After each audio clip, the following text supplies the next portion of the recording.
In a land where the military always comes first, this is national pride on display. A steady stream of goose-stepping soldiers and weaponry paraded under the watchful eye of so-called dear leader Kim Jong-il. But this muscle flexing also provided a stage for his chosen successor's grand debut. For the first time, newly minted four-star general Kim Jong-un joined his frail-looking father at a major public event. Now, Kim Jong-un's name and face weren't even publicly known in North Korea up until very recently.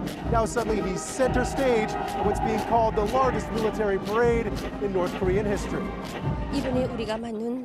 My heart is full of hope for the future, she says. The young general is my age, but he reminds me of his grandfather and his father. And the cult of personality the Kim dynasty's power rests on was also on fervent display. And thanks to a rare invitation to international media, it played out for the world to see. And one Canadian here doing humanitarian work also got a first-hand look. We happen to have a visit scheduled, and we're invited to come along this morning. But behind a city clad in its Sunday best lies a different story. International sanctions and a collapsed economy have left North Korea chronically short of basic necessities. There are few stores or restaurants. Yet in a country where living standards now lag far behind its neighbors, tears of joy still fall for Kim Jong-il.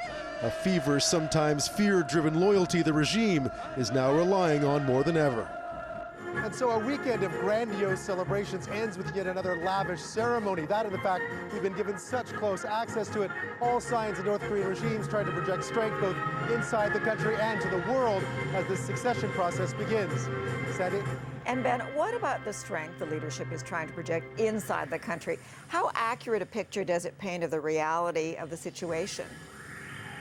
Well, forget all the pomp and circumstance that you see behind you. This is still a country in deep economic trouble, isolated in the world community, with an ailing leader trying to pass on power to an inexperienced son. Any way you slice it, it will be difficult. But the Kim family has shown it will pull out all the stops to make sure this country is ruled by the only ruling family it's ever known.